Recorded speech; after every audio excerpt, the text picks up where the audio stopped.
La Fondation partenariale Polytech et Euradio présente Polytech, un réseau, plusieurs voix. Le podcast qui met en lumière la richesse des parcours et des passions des élèves, diplômés, personnels et partenaires des écoles d'ingénieurs Polytech. À travers de courts épisodes, nous leur donnons la parole pour comprendre leur vécu, leur histoire et ce qui les anime au quotidien. Avec Trajectoire, je vous donne à voir ce qui est visible et invisible dans les parcours de vie de nos collègues, élèves, diplômés à Polytech. Bonjour Bernard, merci d'être avec nous. Merci Mélina, je suis très heureux d'être dans ces lieux que j'ai parcourus il y a 35 ans déjà. 35 ans, ah oui, 35 ans. De 1985, qui était l'année de la création de l'IREST en fait. Donc l'IREST, pour redonner un petit peu de contexte, c'était une des écoles qui a fusionné avant de devenir Polytech Nantes. Voilà, avec l'ISITEM ici et l'ESSEI GELEC à Saint-Nazaire. Justement, c'est intéressant, on va reparler de votre trajectoire professionnelle. C'est vrai que l'idée, c'est aussi qu'on parle de votre parcours académique, parce qu'on est aussi dans l'enseignement supérieur, donc ça peut être intéressant que vous nous expliquiez ce que vous avez fait avant d'être dans cette carrière professionnelle très complète. Est-ce que vous pouvez nous parler de votre parcours académique ? Oui, c'est un parcours qui n'est pas académique justement, et qui est tout à fait inhabituel et pas du tout commun, parce que c'est lié à mon origine. Je suis né dans une famille de paysans très pauvres qui n'avaient aucun moyen de payer des études. Et j'ai toujours pris des trajectoires obliques pour aboutir à mes objectifs. Premier cas a été le fait que, étant fils de paysan, j'étais dédié à être paysan moi-même. Ensuite, l'instituteur, qui était libre à l'époque, d'enseignement privé, m'avait repéré. On m'a proposé de devenir prêtre parce que c'était la seule solution de payer ses études à l'époque. Ça ne s'est pas trop bien passé. Finalement, j'ai opté pour la voie de la préparation à être instituteur dans l'enseignement privé catholique de Vendée, dans une école normale que je ne regrette pas, qui était de très bonne qualité. Donc déjà un pied dans l'enseignement. D'abord, formation brevet élémentaire pour être instituteur de campagne, puis, comme ça marchait pas mal, bac pour aller un peu plus loin. Et comme le bac et tout ça, ça se passait bien, on m'a dit, tu vas aller à l'université pour un jour devenir professeur de l'école normale d'instituteur de Vendée. Et ça, c'est un parcours académique que vous avez choisi, mais sur proposition ? Enfin, c'est-à-dire qu'on vous a, oui, parce on vous avait mis sur le chemin. Non, c'était le seul, parce que c'était le seul qui était financé. Ensuite, c'est là que j'ai dévié. Quand j'étais à l'université, j'ai découvert la physique théorique, la recherche. Alors, j'ai obliqué vers Nantes, passé un 2 à Nantes et fait une thèse à Nantes. Et du coup, ayant quitté l'enseignement libre, j'ai dû rembourser à 21 ans les bourses et l'argent qui m'avaient été versés pour continuer mes études d'enseignement libre, ce qui est tout à fait naturel. Quand vous dites vous avez rencontré d'autres matières, qu'est-ce qui s'est passé ? Vous avez aimé la matière, vous vous êtes dit je vais continuer dans la physique. Comment ça s'est passé ? Jusqu'au baccalauréat, comme on était préparé pour l'enseignement, on avait une formation qu'on appelait à l'époque moderne, c'est-à-dire il y avait à la fois des sciences et beaucoup de lettres et de littérature. J'étais partagé. J'ai eu un prof de physique qui m'a enthousiasmé au niveau de terminale, et donc j'ai choisi la physique. Et après, dans mes loisirs, dès que j'avais le temps, je lisais des ouvrages de physique, la physique atomique, je me souviens, etc. Oui. Et du coup, lorsque j'ai fait ma licence à Angers, j'ai découvert qu'il y avait un DEA de physique théorique à Nantes, donc là... oui, c'était vraiment vous aimiez vraiment cette matière pour vous lancer complètement dans ce... J'aimais bien le mélange mathématique-physique là-dessus. Et après, donc, vous avez dû du coup rembourser. Comment ça s'est passé ? L'anecdote la plus drôle, c'est le fait que je ne savais pas, mais j'ai découvert à 21 ans. Un jour, j'ai reçu une facture pour un certain nombre de quintaux de blé. Et maintenant, à l'époque, c'était du quintot de blé, d'accord. Oui, parce que les bourses dites diocésaines que mes parents recevaient pour payer mes études étaient indexées sur le quintal de blé. J'ai perdu cette facture, mais... j'avais l'équivalent en quintot de blé de ma formation. C'est assez intéressant. C'est intéressant. Et à 21 ans, c'est jeune, du coup, après, vous avez continué Après, une fois que j'ai eu passé ma thèse ici, à Nantes, j'étais assistant. À l'époque, on devenait assistant en faculté assez facilement. Et donc, j'ai eu un poste d'assistant, puis un poste de maître de conférence. Et ensuite, je suis parti à l'étranger. J'ai fait des séjours de recherche qui m'ont complètement ouvert la voie, parce que je serais resté dans l'environnement nantais, parce que mon professeur était sympa, était assez original, mais il n'y avait pas le réseau, l'environnement académique. C'était pas la même, donc j'ai eu la chance d'aller plusieurs fois à Berkeley aux États-Unis, et là ça m'a complètement ouvert, parce que si c'est un lieu où la physique théorique était très développée, c'est bien là-bas. Est-ce que ça vous a ouvert sur d'autres sujets de recherche ? Est-ce que ça vous a ouvert sur bien d'autres, sûr, sur une curiosité ? Tout en restant dans la physique théorique, ça m'a ouvert sur d'autres aspects de la physique théorique que j'ai pu développer après, à travailler entre le CEA et l'IPN d'Orsay, et ensuite constituant un petit groupe de physique théorique qui allait être à l'origine de Subatec, avec mon collègue Ardouin qui pilotait plutôt la partie expérimentale. On a fait une fusion qui a donné ce qu'allait devenir Subatec. D'accord. Mais surtout, aller à l'étranger, surtout à l'époque, surtout moi, venant d'où je venais, j'étais quand même relativement complexé, et je suis arrivé là-bas, dans un lieu qui était comme assez mythique, et j'avais à côté de moi, de mon bureau, un prix Nobel qui me discutait à Bernard, qui discutait avec moi. C'est extraordinaire. Alors que quand j'étais jeune assistant et qu'il y avait des professeurs autour de moi, je regardais les professeurs comme étant des référents. D'ailleurs, ils avaient quelquefois un comportement assez mandarinal. Oui. Alors que là, j'ai découvert que d'abord, on peut avoir un environnement académique et puis on peut avoir un comportement ouvert, quel que soit le niveau intellectuel où on est arrivé. Donc ça m'a beaucoup développé. Mais vous étiez jeune, vous aviez quel âge à ce moment-là, quand vous avez commencé votre première expérience À Berkeley, 78, ça avait 24 ans. Non, 30 ans. Un peu plus tard, oui, c'est ça. Parce que j'ai fait l'armée à 27 ans. Pourquoi vous êtes revenu en France, du coup? Comment ça s'est fait, la j'avais un poste de maître assistant ici, et je me mettais en délégation pour aller là-bas, surtout pour apprendre et pour découvrir d'autres lieux. Donc j'ai fait plusieurs séjours. Et puis ensuite, je suis rentré avec une équipe du CEA, et puis ensuite, on a fait pas mal de publications. J'ai travaillé dans beaucoup de conseils scientifiques, d'accélérateurs, comme le GANIL de Caen. Et puis j'ai été nommé directeur adjoint du département du CNRS de physique nucléaire des particules. Donc ça a été le premier poste de direction que vous avez pris, avec donc d'autres responsabilités. Oui, en 93. J'étais toujours professeur ici. D'accord. À l'IREST. Vous avez gardé un pied dans l'environnement de Polytech et un autre pied dans la partie recherche. À quel moment vous êtes arrivé à la direction de l'IREST? Tout simplement que Yves Thomas, qui était le fondateur de l'IREST, a cherché à discuter avec des gens pour savoir qui pouvait lui succéder. Et ce qui l'a justement intéressé, je pense, c'est mon expérience internationale et le fait que j'avais... un réseau, puis un fonctionnement aussi, peut-être. Et puis que je n'étais pas très impliqué dans telle ou telle thématique. Il avait un petit peu peur aussi, peut-être, de prendre quelqu'un qui serait l'électronicien ou l'informaticien. Tout de suite, ça pouvait donner des choses internes. Donc là aussi, je peux avoir confiance en soi, parce que je me rappellerai toujours Madame Lallemand, la responsable financière, me disant, après quelques mois... Après la prise de fonction, c'est ça? Disant, finalement, on était inquiets, parce qu'après, M. Thomas a dit, mais comment M. Romeau, qui est tout jeune, comment il va se débrouiller? Finalement, ça se passe pas trop mal. Oui, après, justement, quand vous avez pris ces fonctions-là, ça devait être quand même compliqué au début d'arriver sur le... Oui, parmi mes tactiques que je découvre maintenant, a posteriori, j'ai la tactique de ce que j'appelle la colère froide.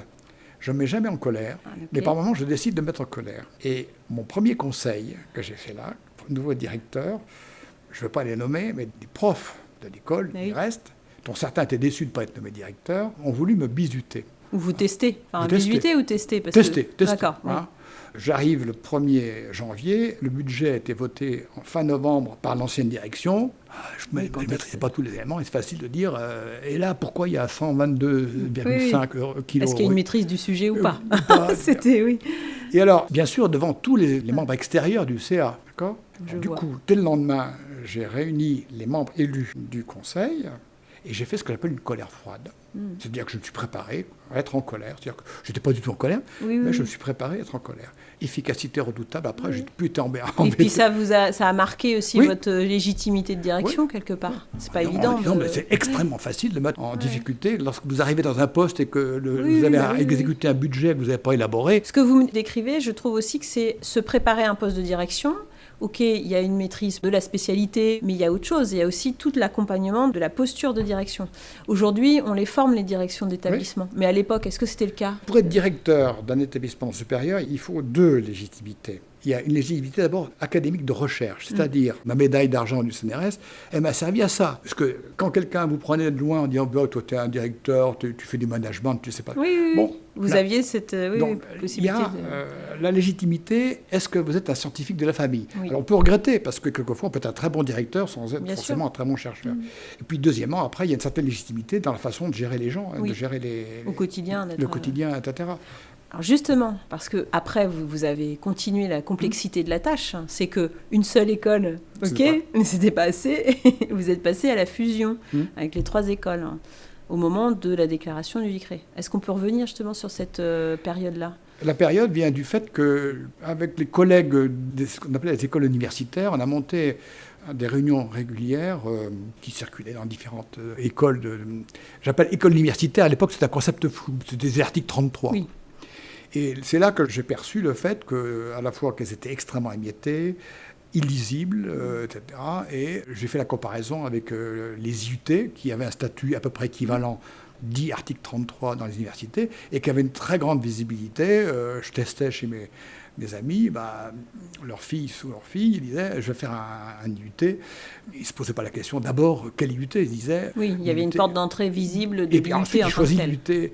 Et donc, en fait, je dis, mais pour les écoles universitaires d'ingénieurs, si on reste avec chacun de nos petits cycles, nos petits trucs avec 35 étudiants, ça ne marchera pas. Donc, l'idée de faire une marque à la fois en termes de contenu, parce qu'il y a des marques qui n'ont pas de contenu. Il y a, par exemple, à l'époque, l'INSA était une marque qui n'avait pas beaucoup de contenu. C'était une marque générique, etc. Donc, il y a eu un travail à faire pour définir ce que c'était qu'une école polytechnique universitaire. Une fois qu'on était après d'accord, on a créé le logo, déposé la marque. C'était il y a 20 ans, du coup. Il y a 20 ans. Oui. Qu'est-ce qui a été le plus marquant dans cette fusion ? Vous avez été en 2000, si on replante le décor, il y a ce fameux décret d'école polytechnique universitaire qui était la genèse du réseau Polytech. Après, il y en a eu plusieurs qui ont suivi. Mais vous avez donc 3 écoles à fusionner, dont une privée. Il y a 2 choses. D'abord, la découverte, parce que je n'ai pas l'expérience avant, qu'il y a des cultures d'établissement. Dès que vous avez une structure qui se met en place, qui se met à vivre et s'organise, et là, ses propres rites, ses propres organisations. Et chacun dans sa structure estime qu'elle est la meilleure. Donc, quand vous prenez 3 écoles, dont une privée, une qui est très, très axée recherche et l'autre qui était plutôt très axée renseignement, il a fallu créer une culture commune. Créer l'adhésion, oui, c'est ça. Créer une culture commune. Donc ça, c'était le premier enjeu. Deuxièmement, le fait que dans cette opération assez lourde, il y a la gestion du personnel, au sens noble du terme, puisque dans une telle occasion, il y a un ensemble de gens qui ne veulent pas bouger parce qu'ils sont très bien là où ils sont, d'autres au contraire qui veulent bouger parce qu'ils en ont marre, ils veulent changer, d'autres qui pensent plutôt à une forme de promotion, etc. etc. Et il faut gérer tout ça, les ambitions, les rancœurs, et en même temps essayer de bâtir une équipe qui tient la route. Donc ça, c'était le boulot essentiel. Je me suis fait accompagner par un cabinet extérieur, dont l'objectif n'était pas de nous dire ce qu'il fallait faire, mais qui était le réceptacle de tous les problèmes, etc. Les gens pouvaient les voir pour... oui, et puis ça permettait d'avoir une entité externe aussi. Externe, une référence externe.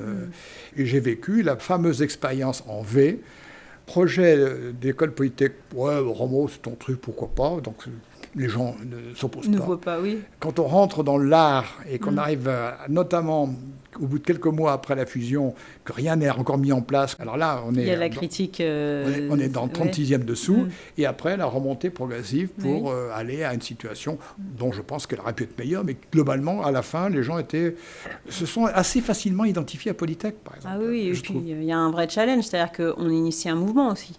Parce que derrière cette fusion à Nantes, il y a eu d'autres écoles qui ont suivi assez rapidement. Et donc on voit bien qu'il y a un mouvement qui est... aujourd'hui on est 15, mais... l'argumentation que j'avais établie pour défendre le projet, finalement, avait un certain écho auprès de beaucoup de gens. Complètement. Et 20 ans après, c'est encore le cas dans des écoles d'ingénieurs plus isolées qui vont souhaiter aussi se raccrocher à cette logique de réseau. Le cas de la fusion, ça me fait aussi écho à ce qui se passe dans les universités qui sont en train de se structurer différemment. Enfin, on voit bien qu'il y a des problématiques de regroupement et ça continue de donner du sens à tout ça. Et ce dont j'avais peur, on m'avait dit que Rhône-Poulenc, qui était la fusion de Rhône et de Poulenc, il a fallu 30 ans pour que les gens soient Rhône-Poulenc et non pas Rhône et Poulenc. Et là, il y a les fameux problèmes pas les problèmes, les Seygelec étaient un petit peu à part, mais entre l'IRES et les items, c'est quand même 2 entités qui étaient très proches, mais assez marquées. Finalement, je dis, est-ce que ça va passer ? En particulier, un petit détail, le débat sur est-ce qu'on conserve le nom des bâtiments. Et ça a été un vrai débat. On disait, si on conserve les noms des bâtiments, il reste ça reste. Ça reste. Et puis en même temps, c'est quand même l'histoire. Il n'y a pas... Bon, voilà. Oui, bien sûr. Non, mais c'est vrai, c'est des questions d'identité aussi. C'est une culture commune. Vous avez ce parcours au niveau du décret. Si on regarde votre parcours professionnel, on voit que vous avez cumulé un certain nombre de... Et après, j'ai fait autre chose encore après, bien sûr. Après, voilà. Donc, moi, j'ai regardé un petit peu. Je vois qu'il y a un cumul. Alors, ça peut être en même temps, mais vous avez au moins exercé 22 mandats différents dans votre carrière. Est-ce qu'il y en a un qui a été plus marquant qu'un autre ? Le plus marquant, ça a été la création de la direction de Polytech. C'est celui qui a été le plus engageant, peut-être aussi pour vous. Beaucoup plus engageant et, entre parenthèses, sur lesquels on pouvait se planter plus facilement. Autrement, il y a eu des choses où je me suis fortement amusé, mais c'était beaucoup moins en jeu parce que les choses tournaient, comme directeur adjoint d'un département CNRS aussi, c'est un truc Mais c'est un truc qui tournait, quoi. C'est un grand cadre. On est d'accord que tout est relatif parce que le parcours académique, il est surprenant vu l'origine sociale. Et puis, maintenant, bon, oui, direction adjointe, c'est pas si... Mais là aussi, j'ai traîné longtemps. J'ai absolument aucun problème avec mes origines. Au contraire, je les affiche. Mais il y a quand même dans le milieu universitaire et intellectuel des traces de ça. Je me souviens toujours, par exemple, quand j'étais élu président de la commission d'études d'ingénieurs, la structure qui était pilotée par des très grandes écoles, c'était toujours un directeur d'INSA qui était président de ce truc-là. Et je me souviens toujours du directeur de Centrale Paris à l'époque, qui au bout de 3 mois me dit « Oh bon, écoute, quand tu as été élu président, on était un peu inquiets quand même, parce qu'on a dit d'où il vient celui-là ?» Mais finalement, ça se passe pas trop mal. Voilà, là aussi, il y a eu le finalement... Ben oui, mais ce que vous dites, c'est aussi de faire ses preuves, mais dans la réalité de la casquette. Oui, mais ça a permis aussi d'établir quand même le concept d'école d'ingénieur universitaire. Oui, complètement. Parce que quand je suis arrivé à la CTI, quand je discutais avec certains amicales d'anciens élèves des arts et métiers, ils étaient convaincus que les ingénieurs étaient formés que dans les écoles. Quand j'aurais dit qu'il y a plus d'ingénieurs formés dans l'université que dans les écoles... Oui, ça les a surpris. Ils étaient très surpris. Ce que vous dites, c'est hyper important parce qu'on voit qu'aussi, nous, dans les thématiques des Polytech, c'est la diversité des profils. On a ouvert au bac technologique. Il y a un vrai enjeu d'accompagnement à la réussite et qui se concrétise dans la maquette pédagogique, dans l'accompagnement. On a une culture différente, en fait, de cette diversité des profils dont vous parlez. C'est après ce que j'ai découvert au niveau européen, quand je suis devenu président de l'Organisation européenne pour l'accréditation des formations d'ingénieurs.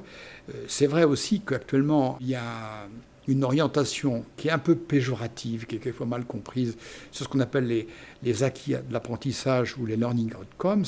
Je trouve qu'au contraire, ça peut être une chance pour des systèmes comme le système Polytech, à savoir que les ingénieurs n'ont pas qu'un seul profil et il y a des tas de composantes de management, de comportement humain, ou etc., qui s'ajoutent à côté des aspects purement scientifiques, qui paraissent un atout.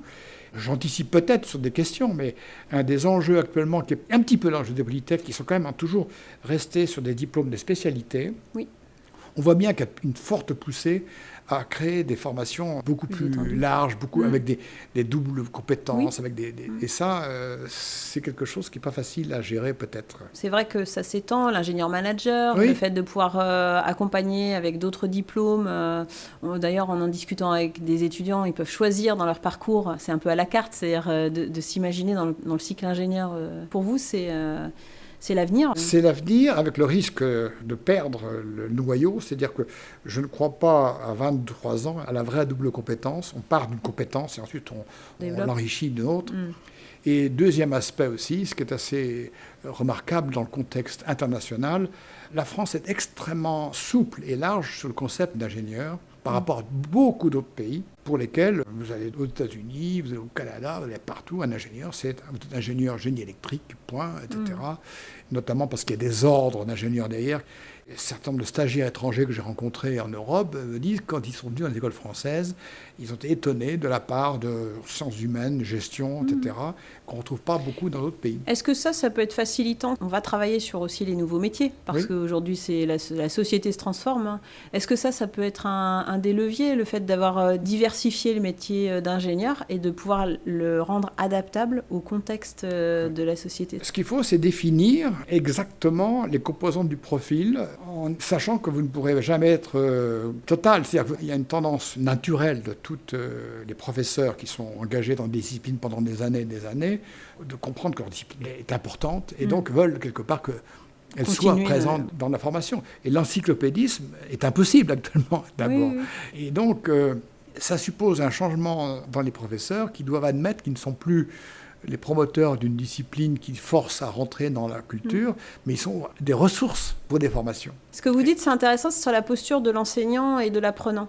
On parle en sciences de l'éducation notamment que l'apprenant, ça va être justement lui qui va s'approprier sa formation. Donc on change en fait de paradigme là. Ce qui est très vrai, moi j'ai toujours observé quand j'étais directeur et professeur ici, c'est qu'en 3 ans, les jeunes changent incroyablement et quelqu'un avait dit, mais c'est des pourcentages complètement farfelus, mais en gros, dans ce qu'est un diplômé à la fin des études, il y a 40% de formation et 60% du reste, quoi. Vous êtes convaincu de ça aussi ? Comme toujours, il y a un danger énorme, c'est qu'il ne faut pas jeter le bébé avec l'eau du bain, c'est-à-dire que tout ça fonctionne tant qu'il y a un noyau dur de compétences scientifiques et techniques qui reste.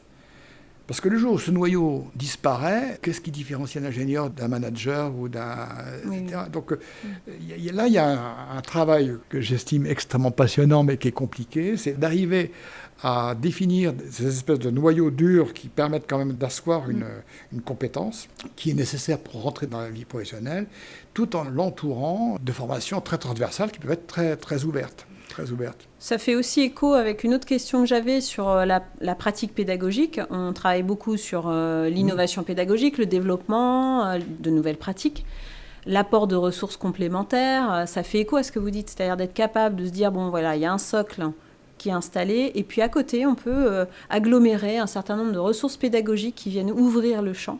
Tout ce qui est lié à cette partie innovation pédagogique, vous avez quelle position par rapport à ça ? Bien sûr, sachant que là aussi, il faut faire de l'expérimentation. Et j'ai vu des tas de choses au niveau européen, par exemple. J'ai beaucoup aimé ce qui se font les grandes universités de Belgique, par exemple. Autant les Allemands sont finalement assez académiques. Et un autre exemple qui est typiquement français, quand vous expliquez qu'on forme des ingénieurs niveau master par l'apprentissage, 99% des gens tombent de leur chaise. J'ai participé à des réunions européennes à Vienne, je me souviens, pour essayer de définir un profil d'ingénieur, essayer de définir un profil commun, non pas en termes de formation, mais en disant un ingénieur confirmé, c'est quoi ? Au niveau international ou au modèle français ? L'idée, c'était de faire ce qu'on appelait un cadre de qualification pour les ingénieurs, pour faciliter la mobilité professionnelle. Eh bien, par exemple, l'idée qu'on puisse devenir ingénieur par valorisation de l'acquis d'expérience, ça c'était absolument pas dans la discussion. On est diplômé ingénieur ou on n'est pas diplômé. Et quand on a dit ensuite, je dis oui, mais en France, on a quand même 15 à 20% des ingénieurs qui sont formés par l'apprentissage. Alors là, c'était non. D'accord. C'est pas possible, ces gens-là n'ont pas le niveau équivalent, etc. Donc, de ce point de vue-là, la France est assez atypique. C'est ce que j'entends. Ça fait 2 fois, justement, vous dites qu'en effet, on a une culture un peu différente par rapport à... Mais il ne faut pas aller trop loin, parce que après, on peut tomber dans le fait, oui, mais les ingénieurs français... oui, l'aspect qualitatif aussi de ils sont pas... Bon, ce qui n'est pas encore le cas.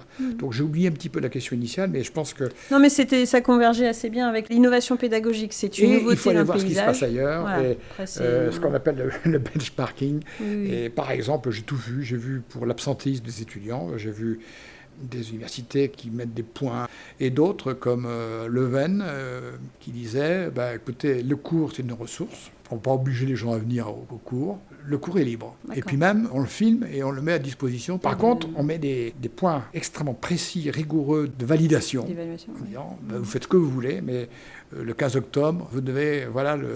Comme vous dites, c'est expérimental. Il faut voir un petit peu l'importance et la réussite et la qualité du métier derrière. En tout cas, si on est sur la trajectoire professionnelle, on voit que la carrière a été complète. Vous avez été marqué par cette expérience de fusion. Dans cette trajectoire, est-ce qu'il y a eu un fait particulier, un fait marquant qui aurait influencé votre trajectoire ? Le fait marquant, c'est au bac, mon professeur de physique qui m'a complètement chamboulé par son côté... pas visionnaire, mais c'était un cadre de lycée et on travaillait en plus sur des sujets dont je me suis rendu compte qu'ils étaient de haut niveau et qui m'ont enthousiasmé. Donc le premier virage, puisque j'étais un petit peu meilleur en lettres et en philo qu'en sciences, c'était de choisir la physique. C'est intéressant. Là. Et puis, j'avoue que je me suis bien fait plaisir aussi en recherche physique théorique avec mon équipe, mes collègues là, du CEA. On a fait quand même des choses qu'on sait bien. Il y a un côté passionné. Comment vous faites entre les responsabilités que vous avez, donc une charge quand même importante, d'arriver à conserver, avec le recul peut-être aussi, c'est a posteriori, vous vous dites vous êtes bien amusé sur ça et ça, vous n'êtes pas dans la carrière obligatoire où vous êtes obligé à faire... C'est ce que j'entends dans ce que vous dites. C'est bien du fait que j'aime bien les projets, mais qui ont une durée de vie. 10 ans, c'était par exemple pour Polytech, c'était le maximum. Faire quelque chose, la même chose pendant plus de 10 ans, pour moi, c'était ensuite, j'ai fait de l'accréditation commissaire. Oui, et au bout d'un certain temps, quand on a fait le tour, on bégaye, on n'a plus d'idées nouvelles, il faut changer les gens. Alors, autre chose aussi, que Yves Thomas m'avait appris. On m'a dit, Yves Thomas, il était le fondateur, il a des idées très précises, tu vas en baver quand tu vas prendre sa succession, il va te vouloir absolument, parce que j'ai d'autres exemples dans d'autres labos, où les anciens verrouillent complètement la... Yves Thomas est arrivé, il m'a dit, Bernard, tu es directeur, voilà les clés, voilà les dossiers, tu m'appelles quand tu veux, quand tu as besoin. Il n'y a pas eu de... Absolument aucune, etc. Et ça, c'est quelque chose que j'ai conservé, que j'ai toujours fait, parce que Dieu sait si dans mes responsabilités type CTI ou autre au niveau, j'ai entendu des tas de gens dire, j'ai créé cette chose-là, c'est mon truc, je vais partir en retraite, mais j'ai préparé mon successeur, mon petit-fils ou ma petite-fille spirituelle qui va en foutaise absolue. Foutaise absolue. Il faut que les gens changent et que les projets changent. Moi, quand je suis parti de Polytech, je n'ai pas cherché du tout. Et en disant, la nouvelle équipe, elle fera ce que vous... vous n'avez pas voulu influencer... De quel droit ? On est dans une situation, on fait face à un certain nombre de problèmes, on oriente, puis après... passe le relais, et puis quel est l'intérêt de vouloir... Mais comme vous dites, je pense que c'est aussi une question de caractère et d'approche, parce que vous en parliez tout à l'heure, ou en tout cas peut-être en off, les personnes qui ont travaillé avec vous n'ont pas de surprise. Vous travaillez avec une forme de transparence, vous êtes quelqu'un de naturel, ça vous avez su le conserver pendant toute votre carrière en fait. Je ne sais pas, oui. C'est peut-être lié aussi mon enfance, j'ai toujours été obligé de m'adapter à des milieux différents. C'est ça, une vraie adaptation. Oui. J'avoue que partir tout seul au LBL, quand j'avais 24, 27, 8 ans. Bon, une des anecdotes assez marrantes, quand j'étais nommé directeur adjoint de l'INDP3, je arrivais le lundi, et le directeur était malade, était parti à l'hôpital. Mon collègue qui devait éventuellement m'aider était parti en Russie, je ne sais pas où. Il m'a dit, Bernard, tu vas représenter l'INDP3 à cette réunion interministérielle. Aucun élément. J'arrive, je m'assieds, il y avait des tas de gens, et puis il y a un monsieur qui dit, bon écoutez, on a tous les organismes là, le CEA, CNRS, etc. Bon, alors on va continuer le tour de table. Donc vous, le CEA, vous êtes d'accord pour mettre 250 millions dans le projet, d'accord ? Bon, alors vous, l'INDP3, combien vous mettez ? Et vous avez réagi comment ? Là, j'avoue que je n'ai pas été forcément très bon, j'ai dû botter en touche. Mais vous l'avez fait quand même. fait quand même. Ça fait partie de notre job. Ouais, c'est vrai. Je me souviens toujours du choc. Garder son sang-froid. Faut garder son sang-froid. Mais je pense que vous êtes bien équipé, c'est-à-dire qu'avec tout ce que vous avez franchi comme étape. Peut-être, je ne sais pas. Mais voilà. En tout cas, surtout, derrière aussi, il y avait quand même, alors là, le vrai fond du fond, qui m'a été confirmé par j'ai fait de la dynamique de groupe dans un autre cadre. Oui. Et en fait, c'est la communication, l'enseignement qui sont au fond, quoi. Oui, que vous avez beaucoup apporté. C'est ce qui fait qu'actuellement, je continue à faire des tas de choses dans le domaine de la formation permanente en physique, parce que j'aime bien transmettre. Comme vous l'avez dit, tout au long de votre carrière, vous avez mobilisé beaucoup de personnel, travaillé avec beaucoup d'équipes différentes, donc ça a été toujours le fil conducteur, finalement. À l'avenir, si on en est plus sur les projections, est-ce que vous avez des projections pour les écoles? Alors, pour les écoles... Pour moi, pour vous et pour les écoles, c'est quand même un plutôt court terme, quand même, avec l'âge que j'ai. J'ai quand même 78 ans. J'ai pas osé vous demander. 77. D'accord. 77, j'ai mon anniversaire récent. Juste par rapport à vos projections à vous, c'est-à-dire que vous continuez l'enseignement à l'université permanente, peut-être des passions, des loisirs. Je viens avec ma femme, une retraite assez occupée, la formation. Je passe par exemple pas mal de temps à transmettre par Wikipédia. Je contribue à des revues, place publique, je suis dans la d'administration, j'ai écrit des articles. Bon. Toujours dans le milieu académique, en fait, dans l'environnement. J'ai qu'un regret, c'est de ne pas avoir écrit de livre. Alors, je me souviens toujours de M. Satchler, qui était un Anglais, quand j'étais à Oak Ridge. Un jour, il y a un collègue de bureau, qui était un type très bien, qui me tend un bouquin et dit « Bernard, je suis heureux de te donner mon livre que je viens d'écrire qui est sorti. » Alors, je regarde le bouquin. Si je vous dis la thématique, c'est une thématique hyper pointue sur les coefficients de Clebsch-Gordan dans les transformations, etc. Alors, je dis, voyons, c'est tellement un boulot fou. Oui, très bien. Mais je dis, mais tu comptes en vendre combien? Je dis, non, j'en vendrai pas parce que je ne vois pas que ça intéresse beaucoup. Mais je dis, pourquoi tu l'as écrit? Il dit, écrire un livre, c'est une certaine forme d'immortalité. Oui, c'est une trace. Écrire un livre, c'est laisser des traces. Et actuellement, je suis vraiment un peu dans cette optique-là de laisser des traces. Vous prêchez une convaincue, parce que moi, j'ai édité un roman il y a 10 ans. Vous l'avez dit dès le départ, la dualité entre science et lettres. Vous pouvez tout à fait conjuguer aussi cet objectif, parce que c'est un regret, mais vous avez aussi la possibilité de le faire. Si vous avez une thématique, ou si c'est plutôt une biographie, ou une... Non, c'est plutôt... L'histoire d'écrire ma vie, mon œuvre, ça non. C'est pas votre... C'est pas mon truc. Non, mais comme là, par exemple, je suis très heureux dans Wikipédia. Il y avait des trous dans tout ce qui concernait la recherche que je faisais sur la physique théorique des ions lourds. J'ai écrit des articles. Je trouve c'est une trace. C'est-à-dire, dans une encyclopédie, cette partie-là est absente. Bon, c'est tout. C'est une question de cette trace. Mais bon, j'attends pas qu'on fasse une statue ou un truc. En tout cas, l'objet du livre peut être une piste pour la projection dans l'avenir. Mais si j'écris un livre, il faudrait quand même qu'il soit lu. On sera au moins les premiers acheteurs de votre... Non, mais... Je suis sûre qu'à Polytech, vous allez avoir... Non, c'est pas... Je sais pas. Non, parce que l'histoire de ma vie, mon œuvre, non. C'est plutôt autre chose. Vous avez pas envie. Actuellement, je travaille beaucoup sur la science et l'opinion. Quels sont les rapports à la fois historiques et comment ça peut évoluer. Là, je viens de finir un article sur Covid-19, la science dans l'arène de l'opinion publique. Justement, pour parler de cette expérience. De ça. Est-ce que cette expérience-là a changé l'opinion et les rapports entre la science et le public? Ça peut être des sujets intéressants. Après, tout dépend de l'angle et de la thématique que vous souhaitez traiter dans Mais il y a beaucoup de gens qui écrivent beaucoup de choses très intéressantes sur ces sujets-là aussi. Mais bon. Je suis sûre que vous pouvez le faire aussi. Pour l'avenir des écoles, est-ce que vous avez envie de partager, vous, votre vision sur l'avenir Je ne sais pas, parce que d'abord, je commence... Il faut quand même dire que j'ai quitté les écoles depuis un certain temps. J'ai quitté la CTI, je ne sais plus, bientôt 10 ans, oui, facile. Donc j'ai perdu un contact d'une part avec les jeunes. Bon, je vois mes petits-enfants comment ils fonctionnent. Et il y a quand même un problème global de culture scientifique qui me paraît... Alors, je plaide un petit peu le contraire de ce que je disais tout à l'heure, qu'il faut ouvrir les jeunes, mais en même temps...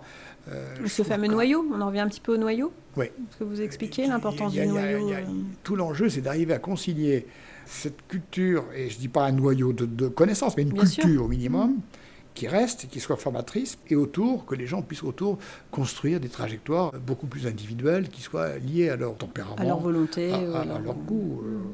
Moi, j'ai vu d'anciens élèves, j'en ai un que je me souviens toujours, quand j'avais fait des suivis de stage à Hong Kong, par exemple, je me rappellerai d'avoir rencontré un ancien élève qui était dans un immense tour avec je ne sais pas combien de trucs, qui gérait des applications logicielles et matérielles entre la Malaisie, etc.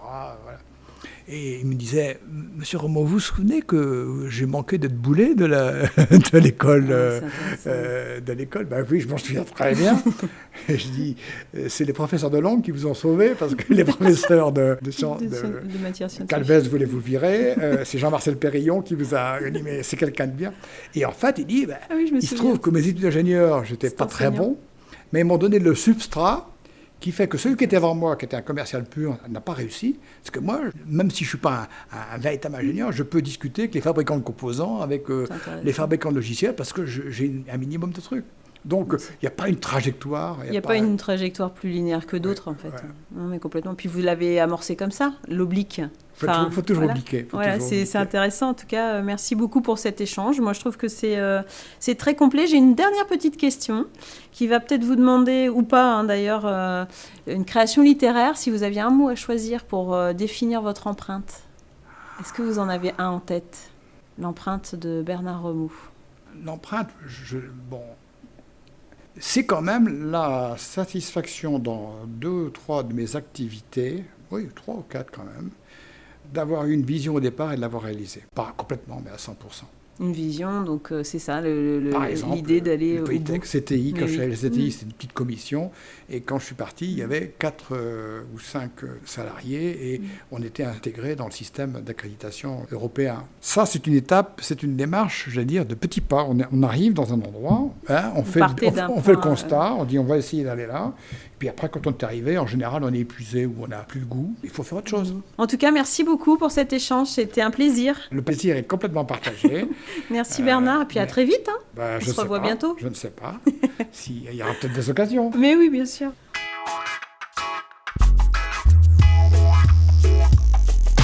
C'était Polytech, un réseau, plusieurs voix.